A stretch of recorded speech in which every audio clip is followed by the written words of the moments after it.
سلام بر شما جوانان زنده دل، سلام بر شما هنر دوستان. سراوان شهر مرزداران ایران، سراوان یا بلوچستان ایران.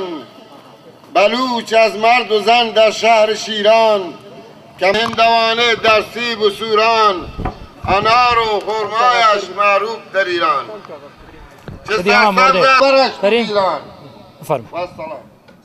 بسم الله الرحمن الرحیم. با توجه به اینکه در تقویم میراث فرهنگی صنایع دستی و گردشگری استان سیستان و بلوچستان از سال گذشته با توجه به عنایت و تاکیدی که مدیر کل محترم میراث فرهنگی صنایع دستی و گردشگری استان جناب آقای شهرکی برای معرفی آثار تاریخی، جاذبه ها برای مسافران و گردشگران و خود اهالی هر شهری رو برنامه‌ریزی کردن، اینی که در هر یک از روزهای تعطیلات نوروزی به عنوان یکی از شهرستان‌های استان نامگذاری شد.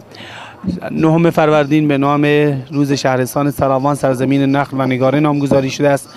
ما امشب برنامه‌هایی رو برای مسافران نوروزی و عموم شهروندان سراوانی تدارک دیدیم که ضمن این که معرفی آثار تاریخی، فرهنگ، آداب و رسوم خودمون رو داشتیم، گروه‌هایی رو از دعوت کرده بودیم که موسیقی‌های اصیل منطقه سراوان، اهم از موسیقی سنتی، موسیقی عرفانی و موسیقی دوچاپی که به عنوان شاخصه‌های موسیقی شهرستان سراوان مطرح هستند، دوستان ما در اینجا اجرا کردند.